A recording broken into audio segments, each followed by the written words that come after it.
Good evening. We are so excited to welcome Cassie Mitchell to our Toolbox Tuesday as our featured guest tonight. Dr. Mitchell is an associate professor, which means she has tenure, and biomedical engineer in artificial intelligence for medicine at Georgia Institutes of Technology. She is also a four-time Paralympian for Team USA.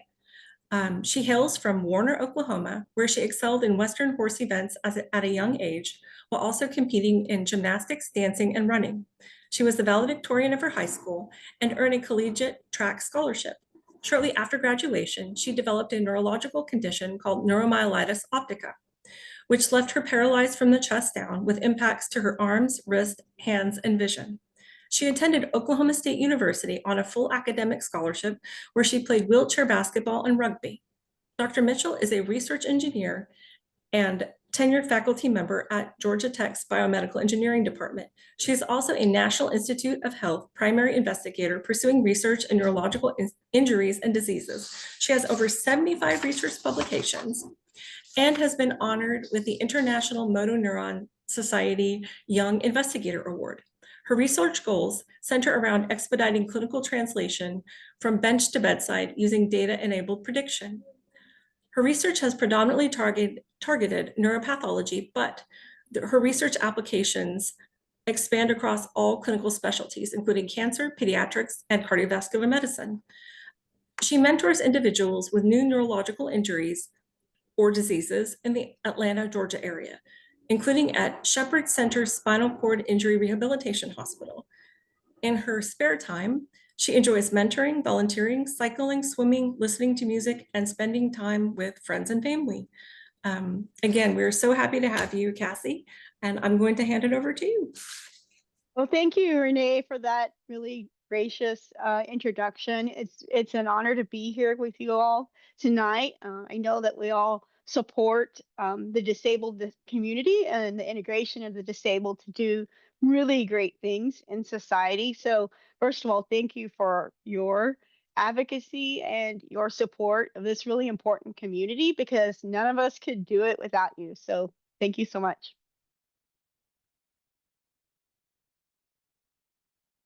So, where would you like to start, Renee? Well, could you just kind of start out by sharing just kind of like your background and your Sure. like your basic personal story, if that's okay? Sure. So I grew up in a very rural area, Warner, Oklahoma, a farm area. And I think we have pictures of me. I was actually on a horse before I was able to walk. So horses were always like the near and dear thing to my heart. I did have a D1 track scholarship, but it was really my relationship with my horse that I was an only child.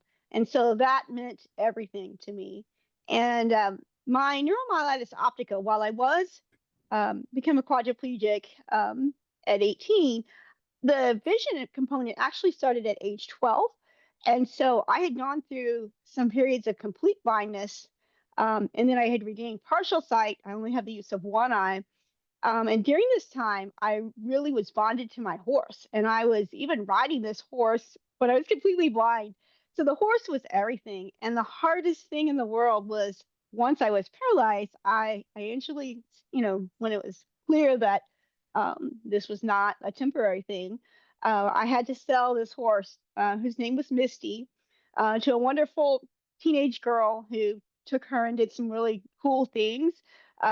Because the horse was not paralyzed. The horse was bred to run, and it wasn't fair for me to, hold her back. And so that was, oh man, that was probably one of the hardest things after becoming paralyzed was that relationship with my horse. I ended up at Oklahoma State University because I had that academic scholarship. And I think that's important to teach your kids that sometimes, we put so much emphasis on athletics, and it was good and it was great that I could run, and I was headed towards a potential able-bodied Olympic run at that point in my career in the 400 meter. Great times, was really set up. But after I was paralyzed at that time, schools did not have to honor scholarships because I was already unable to run before arriving at campus. So that's how I ended up at Oklahoma State, because it was closer to home, and I had a full academic scholarship. So I'm really thankful my parents pushed education, because it was important. And I found myself at Oklahoma State. I'd only been in a wheelchair a few weeks. I was still really getting the grasp of things. And in my very uh, first course, one of the professors afterwards, I was kind of fumbling around with my wheelchair brakes and, still new to this. And he came up to me, 200 people had left the room, and he said, "Do you know how to do math? Because you better know how to do math if you're going to be in my class." And new to this disabled thing, I mean, hadn't met anyone else at this point. I was like, yes, yes, sir. And so at that point, I realized that I just really needed to cowgirl up in a different perspective. I'd always cowgirled up, but really cowgirled up. So it went from cowgirl up to never, never, never give up. And I made it my kind of motto, and my kind of spirit was that I was not going to be judged based on what I couldn't do, but what I could do. So I gained as much education as possible, and I got my bachelor's degree at Oklahoma State, and then later my PhD at Georgia Institute of Technology in Emory. And with all this education, the one thing that did work well in my body was my brain. And so with the assistive technology, even though I can't do, regular handwriting and things like that, I was still able to write great code and mentor and teach. And so it just required more creativity to do these things, and figure out how to be good at them. But I always wanted people to judge me based on the merit. I didn't want to be the best disabled professor. Well, that's kind of easy because there's not that many of us. But I wanted to be just, the really good professor, right? And I think that's how a lot of people with disabilities feel. It's great to be, one of the people who breaks glass ceilings and things like that. But you want to be respected for your work, irrespective of the disability itself. Um, so you said that you were athletic in pretty much your entire life, and you might have been headed just to the Olympics on in the 400 meter as a runner. How did you get involved with the Paralympics? So growing up in a small town, nobody was in a wheelchair here. I had no idea there was even a Paralympics, any of that. So I was just doing my studies at Oklahoma State, and it was just very blessed, very fortunate that Oklahoma State was one of 8 programs at the time that had a wheelchair athletics program. And I didn't know this when I went there. So I was literally just pushing on campus. I was coming from the student union to what was Engineering South at the time. And the coach of the wheelchair basketball team, I didn't know who it was at the time, but that he introduced himself, and he says, "Wow, you look like you're handling that wheelchair really well. He says, have you ever played wheelchair basketball?" And I was like, "Wheelchair what?" I had no clue. And I said, "Well, I did play basketball in high school. It wasn't my primary sport, but yeah, it sounds fun." But I was still learning how. I didn't even know how to pop a wheelie or anything at that point. I was very, very, new. And so I went over to the gym. I started shooting with the guys. It was, mixed team, and turned out that I was pretty good at it. Actually, better at basketball from a wheelchair than what I ever was when I was, able to stand. And so that was the start of my journey, and I became very close to making the Athens 2004 Paralympic team. I was like the most disabled classification because I had problems with my arms and hands, which most wheelchair basketball athletes do not. It's usually just the lower body. But I had a relapse of my disease right near the Olympics. So I didn't actually, I think I was an alternate, maybe. I can't remember the exact details, but I was very close to making the Paralympic team then. And then that was like kind of a letdown because I never was able to play wheelchair basketball after that because I didn't have the ability to get it up. I was shooting like at 40% from the 3-point line prior to the relapse. And that's the normal 3-point line, normal 10-foot goal height, all of that. So I was excellent. And that's what I was known for. It was, this, this kind of relatively small female that was shooting threes out there. And I thought maybe, I had really a close call. I had to be resuscitated at the end of 2005. And I didn't know that I would ever come back to any kind of athletics. I mean, I didn't even know for sure if I'd ever be able to push a manual wheelchair again. But by the grace of God, I had partial recovery. And so, I was able to do some athletics, but it wasn't going to be basketball. So then this Paralympic journey began of, okay, chasing the sport. So a lot of people ask me, Cassie, why is it that you played wheelchair rugby? You were the first quadriplegic female cyclist to win a world championship. Then you went to track and field. You have 6 world records there. And then you went from being mostly track to mostly field. Now you're also playing bocce. Like, why do you keep changing sports? And one of the things that people don't understand about the Paralympics is, unlike the able-bodied Olympics, our events change every cycle. So we're never guaranteed to have what our event is. And especially if you're in what's called the high support needs athletes, and that means people like myself who have more impairments. Because if you have much more impairment than myself, then you're usually not going to be able to do the traditional sports, because you have to pretty much have ability to either throw or push or just do something, right? So bocce is one opportunity for someone who would be like, completely paralyzed from the neck down and have no movement in their arms. So there is that option. But anyway, they change each Olympic cycle which sport is going to be on the schedule. And being in an impairment group that's high support needs, ours gets changed the most because it's not as commercially cool as watching the Blade Runners. Blade Runners look really cool. The autistic, you can't even tell that they have a disability when they run. In fact, some of them run faster times than the able-bodied Olympians. That has happened. Same way with visual impairments. So hyper support needs quadriplegic females are not high on the commercial list. So we tend to change our events. And for me, it's about representing my country and maintaining my independence. I got into sports because it was fun. I stayed in sports because it kept me independent. Having to train and be an elite athlete means that I have to stay in shape. And that old saying, if you don't use it, you lose it. So yes, I'm missing a lot of muscles, but if I don't use what I have, then I won't even have that. And so being an elite athlete, it's cool to win medals. It's awesome to compete for your country, but it also gives me independence longer, especially as I've aged. And so I think that's been a really cool aspect that a lot of people don't think about in the Paralympics.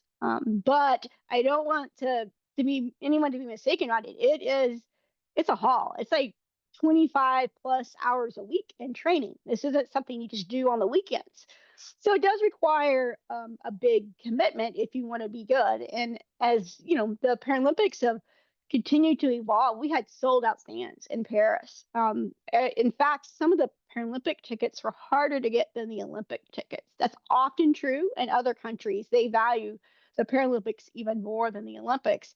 When we were in London, they even had signs that said, "Let the real games begin." That was the 2012 games.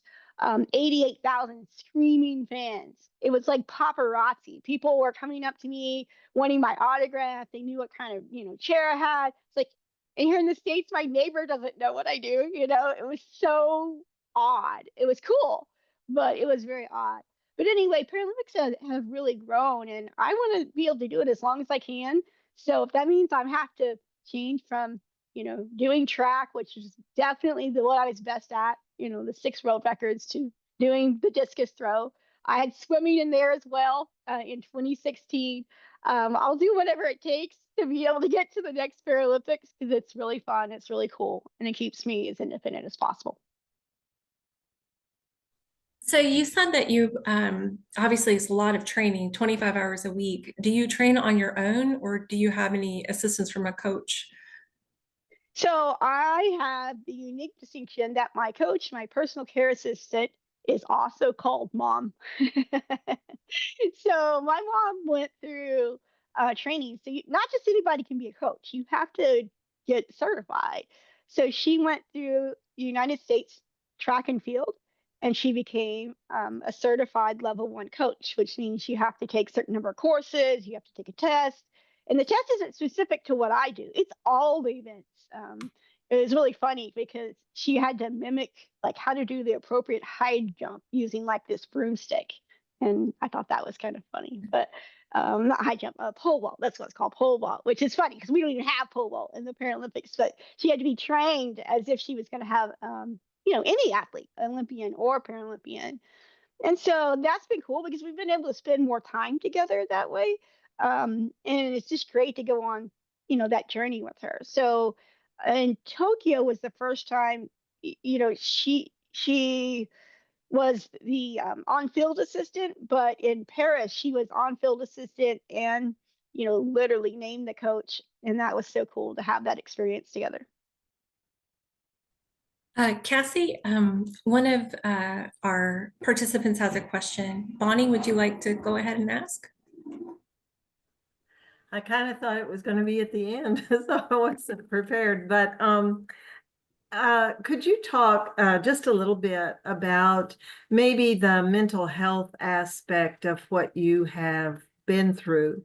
How did you cope, and what was it that made you think that you could transition from Olympics to Paralympics?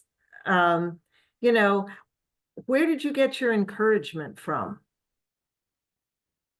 Well, I'd like to say that it was always there, but um, I definitely had my moments at the beginning.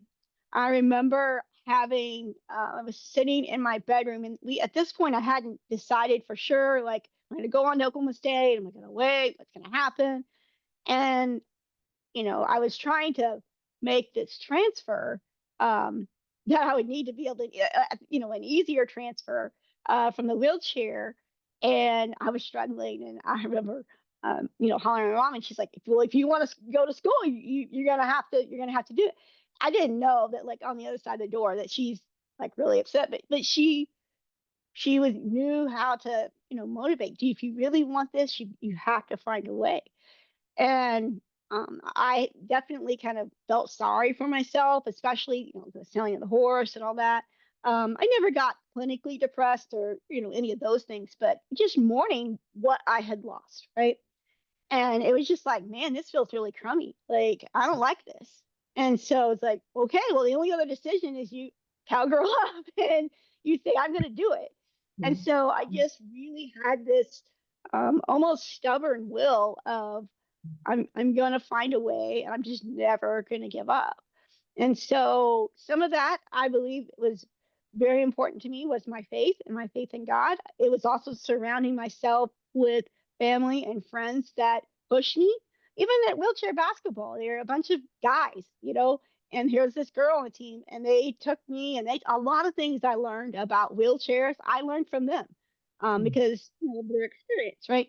So I think from the mental health side of things, first and foremost, somebody has to want to get out of that depression state, right? And I'm not talking about clinical diagnosis. I'm just talking about, general like feelings of not being happy. You have to want to. They have to be an active choice. And then once you make that choice, you got to have accountability by those around you and to yourself to say every day I choose to train to do, whatever my job, whatever it is that I need to do.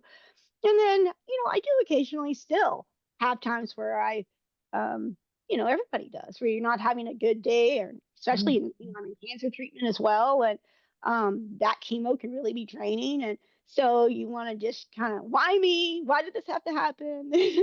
And so I try to kind of just say it, feel it, and get rid of it. Right. And so then, kind of this other moniker I have, there's kind of three things that define how I get through things. Um, the never, never, never give up. You'll hear me say that 100 times. It's on the sign behind me, right? Be grateful for what you have before you ask for more, right? That was the first thing they taught us when we went to the Olympic Training Center.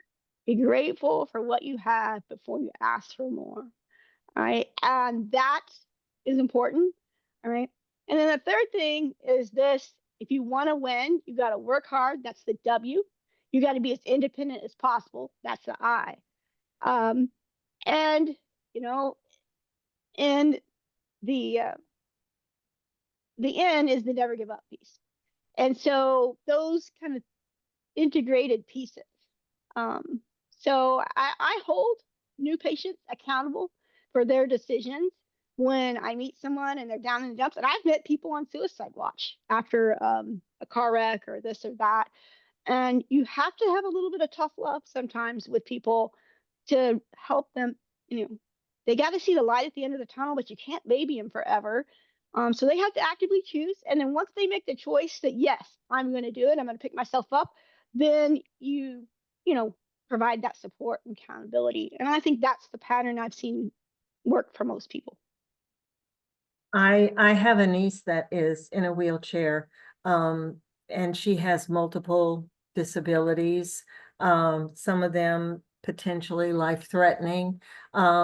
She, like you, was always into sports and played basketball and all kinds of things. And since being in a wheelchair, she has done wheelchair basketball, but she has also done wheelchair curling, Yep. and rock climbing is her sport now. Oh, And wow. so there is assistive, I don't know, I guess technology, for rock climbing. And the thing that I've noticed, like you, she has her moments. And I thought that's great, say it, feel it, get rid of it. That is absolutely great. And what I've noticed with her is that with respect to any kind of wheelchair sport or what have you, there's a real sense of community there. And it's the community that holds them accountable and encourages them and motivates them, really. I've noticed that with her. So I'm always amazed at all the different sports that people in wheelchairs or any kind of disability can participate in. And it just needs to keep going. I agree totally. And I think it's important for mental health, physical health, sense of normalcy, community, all those things. Yeah. And so a lot of people, will look at that and say, well, and there's people who are more disabled than I am. There's people Mhm. who can't move a thing. They have sport, like I said, bocce. You can literally not have, like, be able to move at all, and you can play bocce, right? So and that's a Paralympic sport. So there's always something for everyone Yeah, yeah. that's out there. And I like that because if you put your mind to it and that's what you want to be good at, Mhm. you still have options. Absolutely, absolutely. Thank you so much. Um, I have to ask, what is bocce? How do you spell it? And is it kind of like yeah, if you could just explain that. Yeah, so boccia is Boccia, right? And you may have heard of the yard game called bocce here in the US, like Bocce, I think it is. So it's based on that concept, but it's played indoors, usually like on a floor, like more like a basketball court, or they have different types of surfaces. But essentially, you have six balls of one color, and your opponent has six balls of another color. They're red and they're blue, and then the jack is white. So you take turns serving. There's four ends. So you get to serve twice and they get to serve twice. So you have this 10-meter long and 6-meter wide court. And you throw that white ball out there, and you want to get your colored ball as close to that as possible. And you want to keep the opponent from not getting their balls as close to that. So it's part um, physical if you're a thrower. If you can't move your arms at all, they have ramps that they use to propel the ball, and they tell their assistant exactly where they want the ramp, and the assistant has their back so they can't see. So they're basically, having to line it up and say, okay, where am I putting this? So you either throw it or you use a ramp, and then they count up the score. And so I started playing that a couple of years ago because it looked like at one point they were going to take away even like all of the quadriplegic field events for females. Even in Paris, I had to do a combined. I had to compete with people that didn't have, and as much impairment, or they had trunk, they had a lot more physical ability. There's 3 classifications, and I was the most disabled class, and they had 2 other classifications. And obviously, the people that had the more function won medals, right? That's so they tried to avoid that in the Paralympics. So anyway, seeing this, I was like, oh wow, if I want to stay in the Paralympics, I might have to find a new sport again. So that's how I ended up with bocce, because it was a throwing sport, and I come from discus, and I'm a scientist, and the physics and the angles, I really like the strategy. So the one cool thing about bocce compared to track and field is I have a partner for bocce, because not only can you play individually, you can play with pairs or even teams, depending on like CP. I think they do. I know they do 3-on-3, but for our disability class, the more neuromuscular or classes, it's 2 against 2.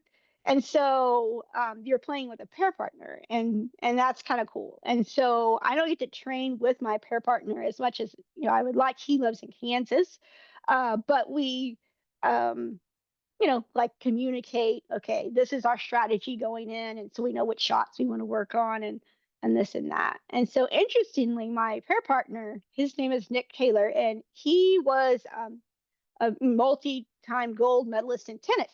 So like me, he migrated to bocce because they got rid of his event in tennis. And so then we paired up.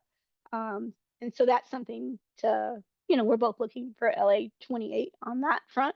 But I'm also still very much involved in track and want to do that as long as I possibly can. So I don't know where my time's going to go, because it's 2 sports and and a full-time job. But fortunately, they're both throwing sports, so there is that overlap.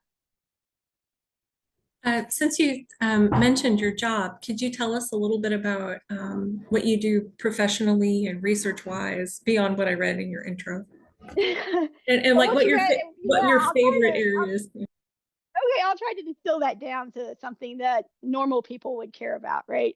So, my job, I'm in biomedical engineering. I'm a tenure professor. What it means is it's not so much just the tenure piece, but when there's different types of professors, some may do only research, some may do teaching. But if you have a tenure position, you have to do research, teaching, and service. So the research means I have my own lab, and it's a computational lab, meaning that I don't deal with chemicals or anything like that. Everything we do is computer science, using computers. And what we try to do is we try to make it's like weather forecasting, right? You watch the weather. Do I need an umbrella? Do I need a coat? And it helps you plan your day. Well, we try to write these algorithms that forecast like what should go to clinical trial, what should we study next, things like that. So like when the COVID-19 pandemic broke out, even though that wasn't my specialty, we were able to use some of our tools that we had developed, and we were using them to study neurologic disease, but we were able to pivot and use them on COVID-19, and that helped accelerate the development of new drugs for COVID-19. And so the nice thing about being in a computational research field is there's lots of accessible technology to interact with my computer. And so that, I couldn't, there's no way that I can do the chemical experiments or do mouse surgery or human or whatnot. So I don't have that ability, but I know the computer really well and can write code.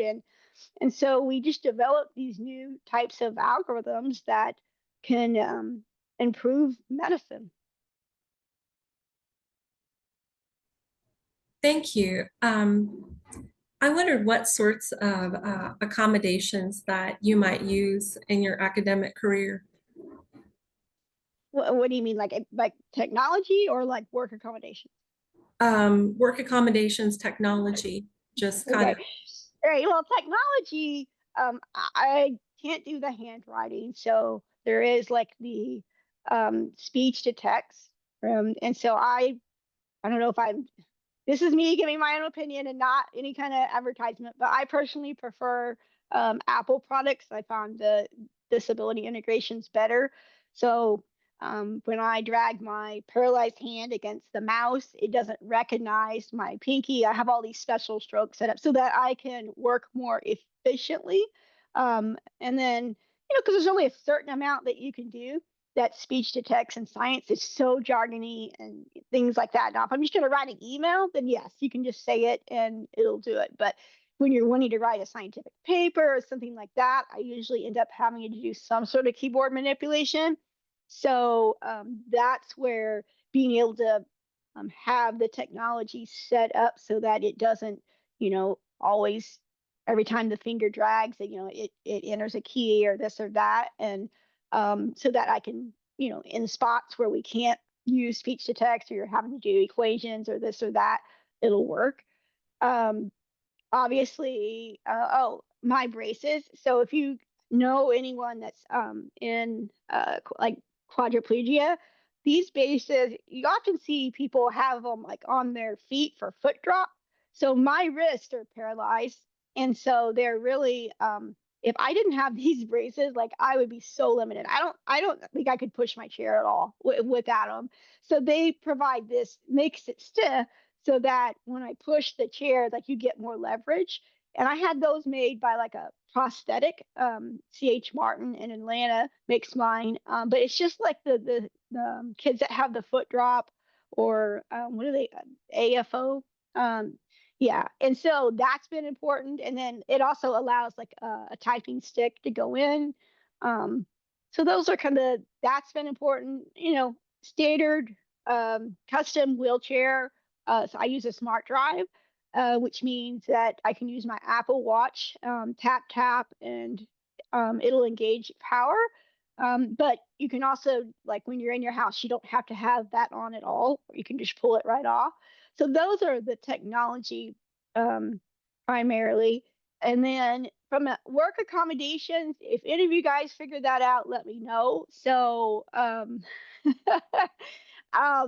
have to meet the same productivity standards as everyone else. I have to teach the same number of classes as everyone else. Everything is the same.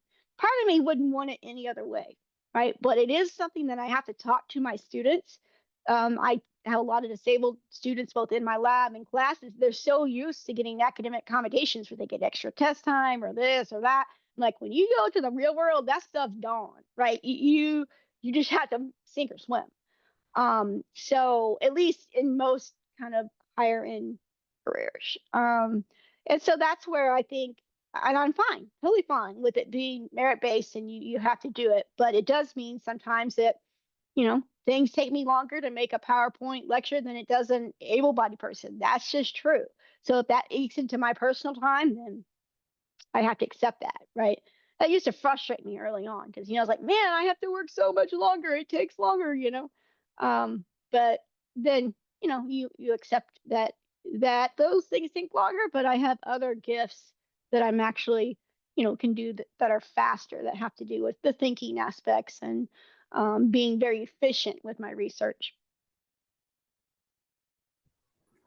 Thank you. I noted that you are involved in mentoring. How many people do you typically mentor? And could you tell us a little bit about your work mentoring other folks? Sure. So I have standard students, that don't have disabilities. And then I also am faculty advisor of the Able Alliance, which is an organization I co-founded on campus, and it serves disabled students. So in terms of numbers, let me start with my research lab and then I'll go back to the Able Alliance. So my research lab, I've had 500 plus, 512-ish, I think was the number around December that I've mentored starting from 2010 till now. Those numbers are abnormally large. Normally, you would not see that many people going through labs. I developed a scalable method, was called the Undergraduate Research Corporation, and I was able to put large numbers of students in these small groups, and then they had this kind of peer mentoring, and then kind of units, kind of like you would a company. And that was enable me to scale many more research opportunities than what most students would get. And these students did great work, published at a really high clip. And so for that reason, I kept it, even though I have PhD students, I have postdoc, I have the standard high end academic credential students, but I didn't throw that away because one, it provides so many opportunities for people, and two, their research is excellent. And so the high end of my lab academically is developing software. And then this undergraduate piece, they're implementing, they're doing applications, right? And they're seeing how it works with a real problem. So that's how it's cool because you can combine, say, someone that excels in science, but is not as good with the algorithm piece, and then a PhD student who has nothing about biology, but they're really good at writing code, and they can work together to do what couldn't be done by each one. So it's that synergy, right, in the teams. And that's what I really look for. And I've integrated students with autism and Asperger's. They've gotten PhDs. I've had people, CP, power chair, full-time assistant, get master's degrees. And had another PhD student that was nonverbal and in a power chair and got a PhD. So, it is definitely possible. And a lot of them, like me, thrived because of the accessible technology that they could use through their computer. Now, in terms of the ABLE Alliance, we average about 60 disabled student members on campus per year. I'd say that we've served somewhere around 600 since its inception. The disabilities range. It could be dyslexia. It could be a physical disability. It could be a mental health issue. It could be a chronic health condition. We don't, anybody who wants to come. And we also have like allies, we call them, because they don't have any of those issues, but they're just interested in helping our cause. And what ABLE Alliance does is it fills in that gap. They can go to the Office of Disability Services and they can get extra test time. They can get an excused absence. They can do that. But that does not set disabled people up for being able to do well once they're out of school, because there is no ODS when you get out of school. You're just mostly, there's HR, I suppose, like where you could register a complaint. But for the most part, you're on your own and you just have to figure it out. And so that's what I do is me personally, and also through we have industry partners and different people that I've helped to train that they teach students how to figure it out. And so some of that's one-on-one mentoring, some of it's group mentoring, some of it's like Zoom calls like this, right? And some of it's like meeting with other disabled people who've graduated who now work full-time or part-time, or they work some sort of gainful employment, and saying, okay, how did you do it, right? And that's kind of the goal. Is I feel like, and this is my personal opinion, that the way the disability system is set up in the US is people kind of get stuck in this spot where, do I choose to work and lose all my government benefits, or do I, like, do the opposite and not take that risk, right? Because it's really safe to try and stay in Social Security, Medicare, this or that. But the downsides are, one, you're going to be more socially isolated and kind of lose that purpose. And two, the money is still in many states not enough to be financially independent. You're still relying on someone. Versus if you're able to work part-time, full-time, right? You have that sense of belonging, you have that purpose. I think it really helps with the mental health piece, and you have more financial independence. And so in my case, I was very blessed because I was able to get that PhD. And so I have, a nice job in STEM that, even though I'm paying out tens of thousands of dollars in healthcare expenses, I'm still able to make it work. But I could definitely see cases where it's just not feasible, because even if you work 40 hours a week, you're not going to be able to pay off your needs. And yet you're still making too much to get government aid.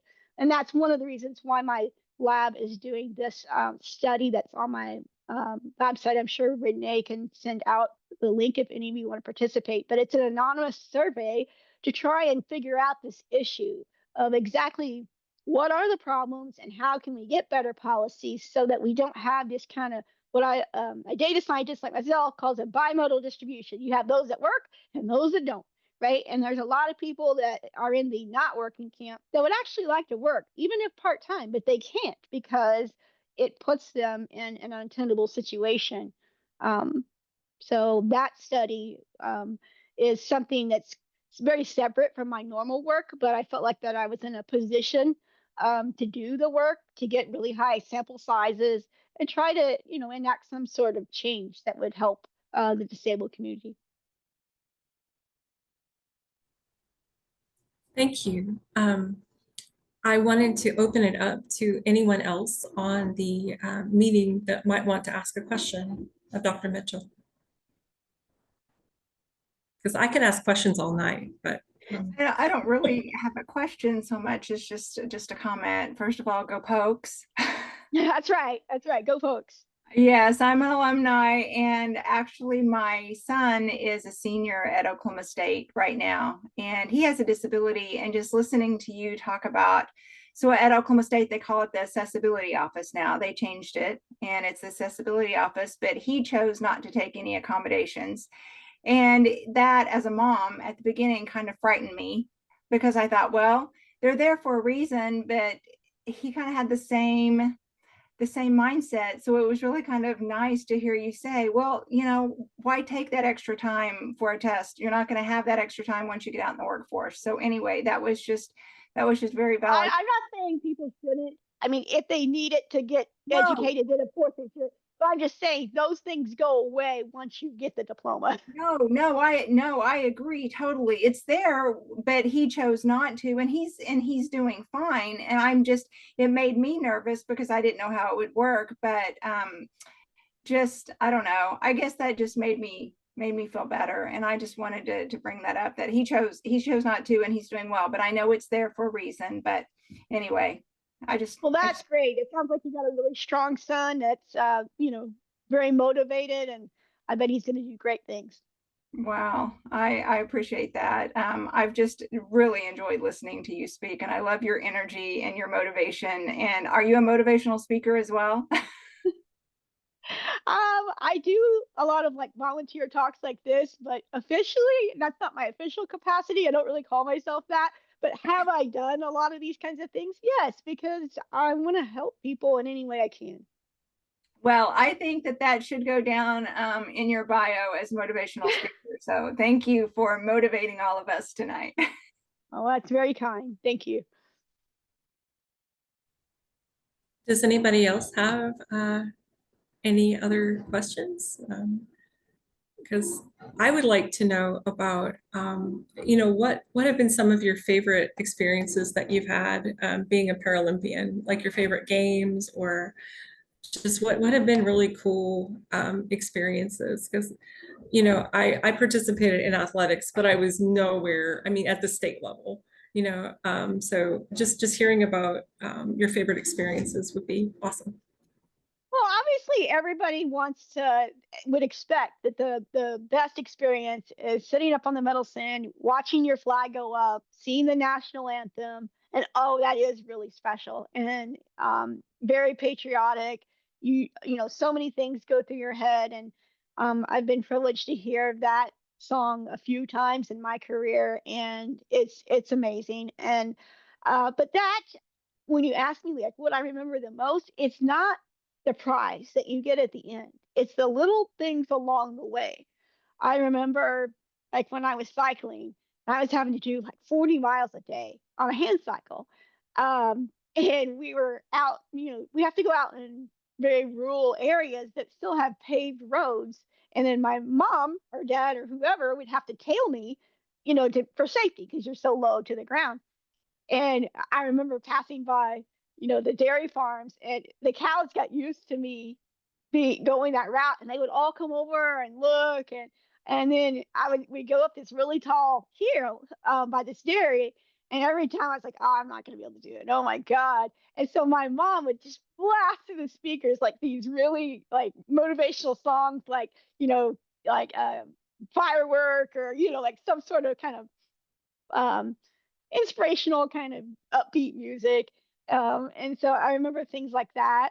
I also remember things that were hard. So in the 2016 games, I won my first 2 Paralympic medals. That was awesome.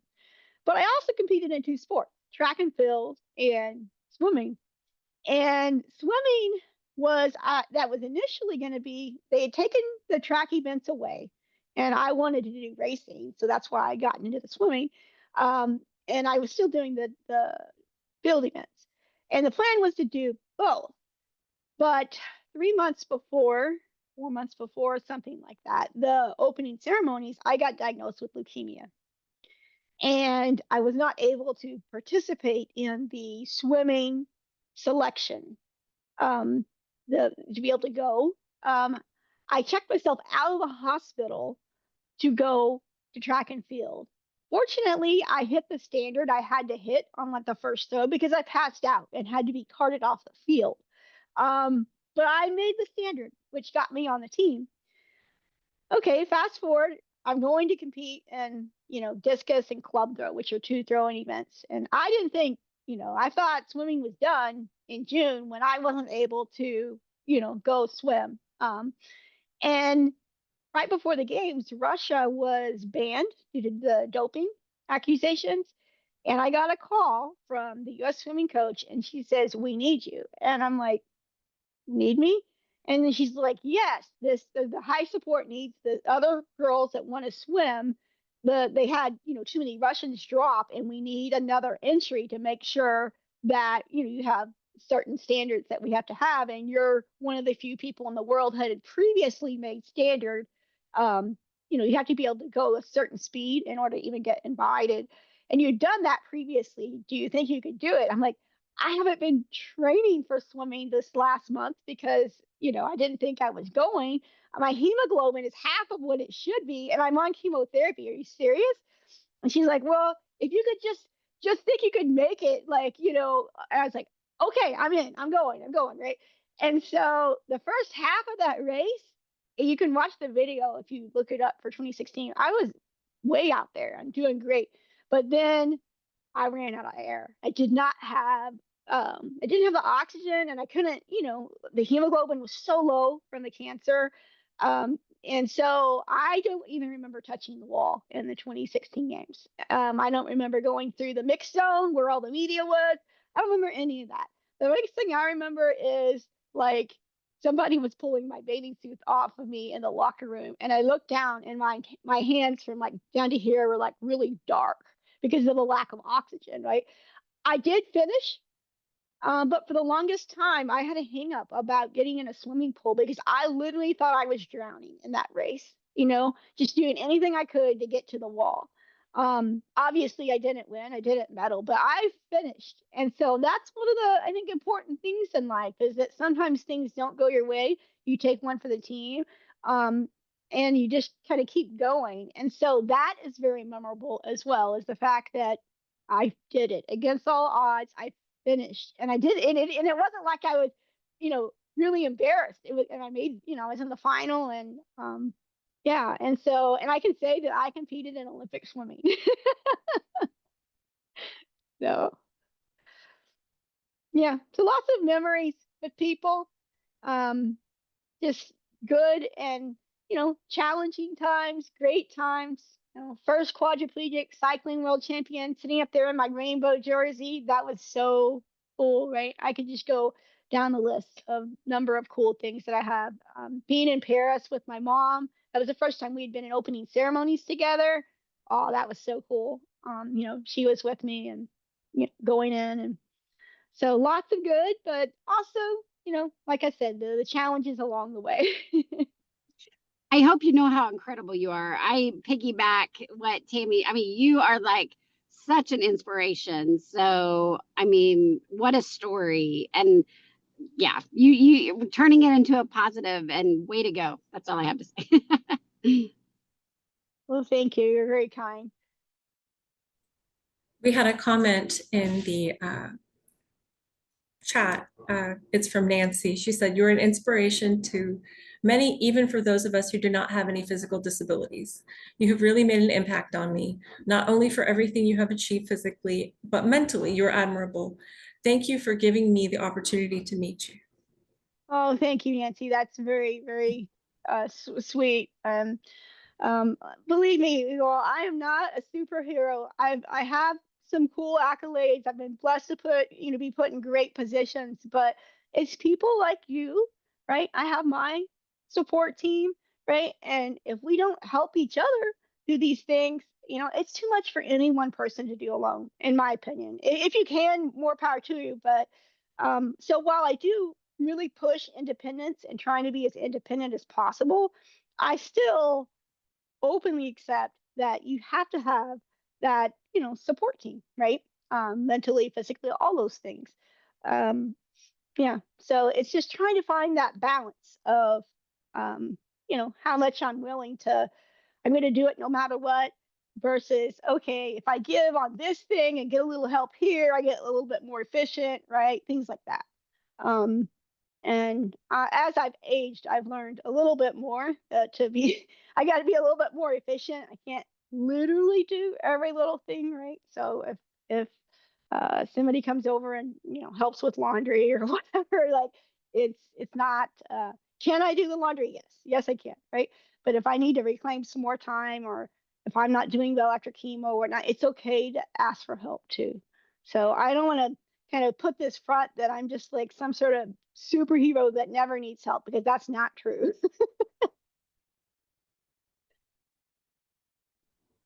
And we had another comment from in the chat.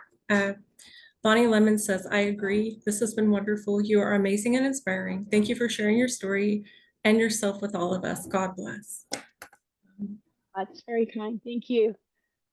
And I am just so grateful that you took time out of your busy day, because I mean, you have a lot going on to just come and be an inspiration to us and just talk about your experiences. So many, many thanks from myself and Oklahoma Family Network.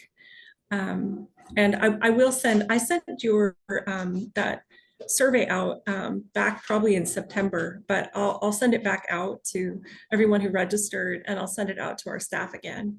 So hopefully you Okay, might get. thank you. Everyone help. We're looking for really big sample sizes. There's no contact tracing. There's no way to identify you. Just trying to anyone over age 18. So And I remember you saying this. You're looking for folks with disabilities and folks without disabilities, correct? that's right, because we have to have a control group to compare. Okay. So And, you're really. and it's really about trying to look at,